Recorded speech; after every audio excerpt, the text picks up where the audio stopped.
समस्त को नमस्कार।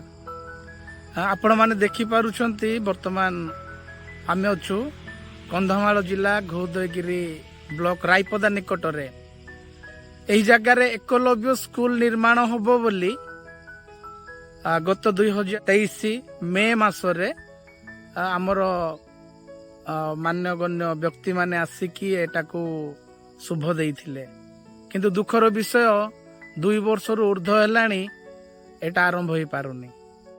वर्तमान डबल इंजिन सरकार चली देखंतु आपण माने जो निष्पत्ति नहीं कि कार्यटी को करथिले एटा बहुत स्वागत योग्य।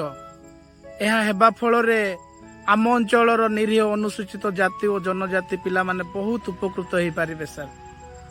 तेणु मझिरे काम आरंभ होइतिला किंतु पुणी थोड़े अटकी गला कहीं आम कि जानी पारुनु।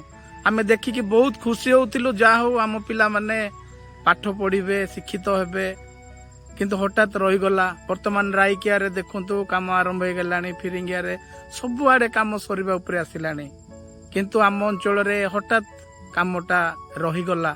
यह निहाती दुखर विषय।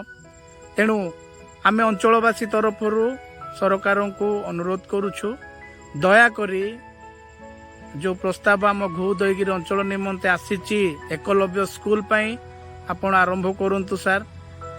आ जदि कोठी जनसाधारण मनकर सपोर्ट दरकार सहयोग दरकार आम सबु बेले अच्छु एमिति काम रे आपणक सहित आ तुरंत घोदयगिरी अंचल रे एकलव्य स्कूल आरंभ करंतु जो जगह आपण चिन्हट करिसंती से जगह रे आरंभ करबा निमंते आमे आपन को अनुरोध करूछु सर।